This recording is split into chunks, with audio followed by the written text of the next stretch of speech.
Let's go, ghouls! Welcome to Halloween 2024. I'm your host, a skeleton with a human face. Aren't we all? And today we're digging deep into Japanese Beast Wars lore and breaking out the Megatronian monster freaks. Ghostly Galvatron! 1998, the year of Titanic Mania, Big Beat Mania, Lewinsky Mania. I did not that woman. And of course, that most universal of cultural touchstones, Beast Wars 2nd: Super Lifeform Transformers, or Beast Wii. See, the Beast Wars show had gone about as far as it could go, and while Hasbro took its viewers on a metaphysical vision quest in Beast Machines, Takara said F that and went straight back to anime, spawning such fan faves as Lyo Convoy, Moon, the Taco Tank, Power Hug, and Drill Nuts, along with a deeply unserious triple-changing villain that, be advised, I'm barely going to be able to talk about without an assload of knob gags. Buckle up. This is gonna be rank. Yes, friends, this is Beast Wars 2nd Galvatron, or Garbatron as he calls himself on his low days, and he's probably the penisiest robot I've ever seen. There's no starting small here. There's no sensible mode that gives way to the insane ones. One mode in and it's already lightspeed stupid. So I guess Big Greta Garbatron here makes an imposing enough primary Predacon, clearly and canonically building on the framework of the original Beast Wars Megs, flaunting a somewhat familiar body shape, the distinctive helmet head and turtle smirk of the purple jerk, but something has changed. The whole thing's just sodden with Sentai silliness. He seems embroiled in some kind of anime mutation, like the whole torso's constructed around this dope crystal ball energy core, you know, the classic, looking like it's embedded in Mothra's face. The legs are the only bit that look anything like a machine, with all that golden robo-gubbins piled on top of these massive red Gundam feeties, and encased in hard armor slabs with friggin' miniguns for kneecaps. Miniguns? Those are so good, man. They're better than his actual weapons. Oh, look out, he's got dangerous combs. Beware the ineffective spindly spiderweb hand.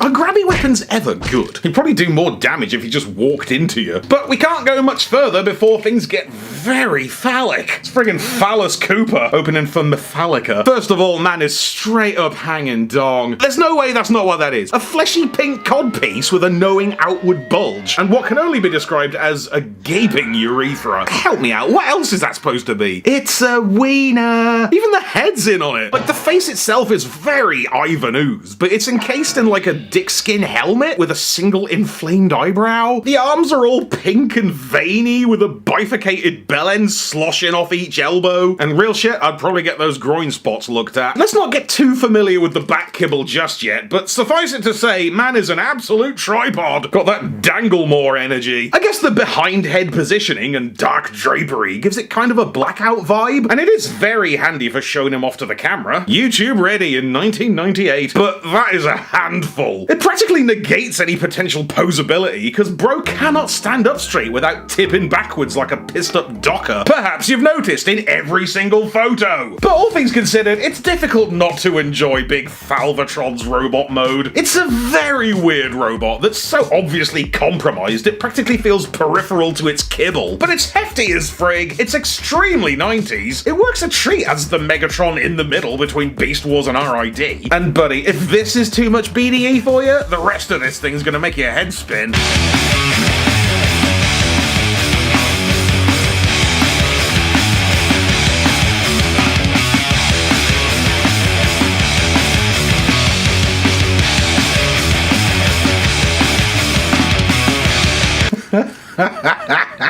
Transformation's kinda good. There's a lot of kibble reconfiguration, inevitably, but that hip/waist situation is wild. Every time I transform it, and I have no idea how we got here. How does the groin plate end up that way up? I always like black out a little bit. It's some kind of dragon magic. Pretty whack then that it's all in service of King Shidera here. I don't know what they were going for. It feels like 10 different ideas that all cancel each other out. Like, whatever torso there is just lost in the explosion of limbs and appendages. The dragon head's kinda good, looking like it came off an unrelated sea serpent. Balanced atop this nicely tapered neck with imposing stegospines, complete with an awesome spike crest and a functioning jaw. But it's just absolutely dwarfed by these tacky bronze half shells, splayed out almost celebratorially, all skinny and hollow. Like, these are the main problem here, right? They're so distracting. They obstruct a potentially very fun head spin gimmick, and they look so shitty. I do remember having to pop these on out the box though, so they probably come off easy enough, but I'm a bit terrified to try that without shattering them. They're gold and they're from the 90s. It's gonna be bad. And what makes these so much more confounding is that they have actual wings to compete with. Decent wings too, sinister and black and chitinous, with solid articulation and all joint spikes and a flap slider, but they're so far back and so lost in the noise that they just feel redundant. More crap to deal with. You're probably doing them and him a favor by popping them off. There you go.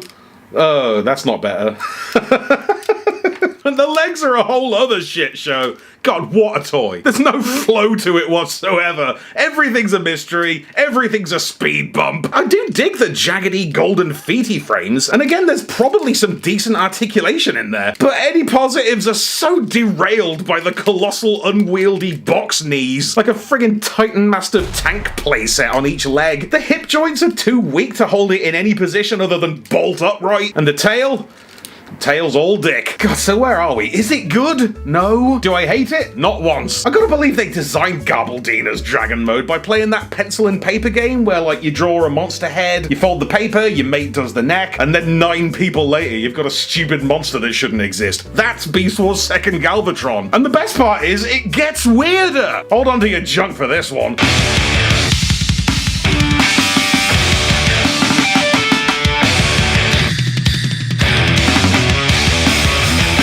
Right, mode number 3, let's hope it gives us some answers. Transformation, again, is kinda good. I cannot fault the ingenuity of the mechanics here. The hips are fascinating, there's logic to it, it's very gratifying the way it all closes up. It achieves what it attempts. Trouble is, all it wants to do is more weird dick shit. I'm sorry, I know it's supposed to be a cannon or a drill tank or whatever. I enjoy the huge cubey treads and the drapey wing blanket, but let's be real, the front's a wang and the back's a bell end. It's literally back-to-back dicks. Like your mum in her 20s. Like this part, which I assume is nominally the front, I think is supposed to be a drill, based on the spinny gimmick, Spimmick, but it's like long and rounded and textured like a galaxy ripple. It's very schlongish, at least partially penis-coated. I mean, sure, it's barbed and it's got this unsettling thorn jutting out the tip, but it's got a glans. And the other end is no subtler. It's pink and ribbed and curved upwards and bulges at the end. It's very little use as a weapon either. Like, it fires pretty fierce, but because of its upward slant, it just lobs the projectile over everyone's heads. Great. They didn't have to make it that shape. Are we sure this is from Takara and not Bad Dragon? It is the weirdest boner. So I think we're to conclude that the spinny gimmick is the point of the whole toy. This is Barbra Streisand's big action moment. This is what all the sacrifice and compromises were in aid of. It's why the robot was so bogged down and back heavy, and the reason the dragon was so laden in scabby flaps. It's weird, man. It's just a strange choice. It spins. Look at it go. Not enough, is it? But like, whatever this thing is, it is kind of giving Galvatron. It's definitely giving. Like, the overall form and the color layout does kind of echo Galvatron's classic cannon mode. And the optional serrated rear tip almost looks like Armada Megatron's head. It's giving... Nah, I can't say it. So yes, big glans Christian Anderson here is quite a toy. It's a full-blown Freudian nightmare, and everything it does is the dumbest example of that thing I can think of. Weirdest robot, wildest dragon, worst secret third thing. Flawless. I mean, the only way any of this makes any sense at all is as part of the Megatron timeline. It does slot in very cozily as the logical digivolution from the Kenner monster Megatrons. That's the pipeline, isn't it? T-Rex, Robot T-Rex, medieval magma fantasy dragon, dick tank. The classic. And it also definitely laid the blueprint for Gigatron, who expanded this thing's madcap triple change vibes into a diabolical devil-may-care decaformer, which we will get to one day. So it tracks as the Galvatron of its era, but there's no avoiding that this toy has issues. And I'm not talking about gold plastic, Although probably, what I mean is, this toy has issues. This toy needs therapy. It's an unsettling bundle of psychosexual hang-ups manifested as a dragon made of wieners that's gonna drill ya. And I don't think I brought that with me, okay? Beast Wars 2nd Galvatron puts the D in D16. Anyway, a happy Halloween! Are we sufficiently unsettled? Huge thanks to Brian Cave for sending big Glandalf the Grey in my direction. Hope you didn't mean anything by it. And until next time, happy Cocktober.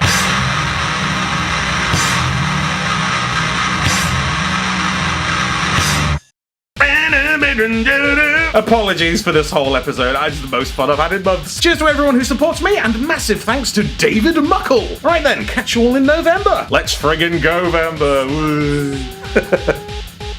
Be sure to subscribe for more Thew's awesome Transformers reviews.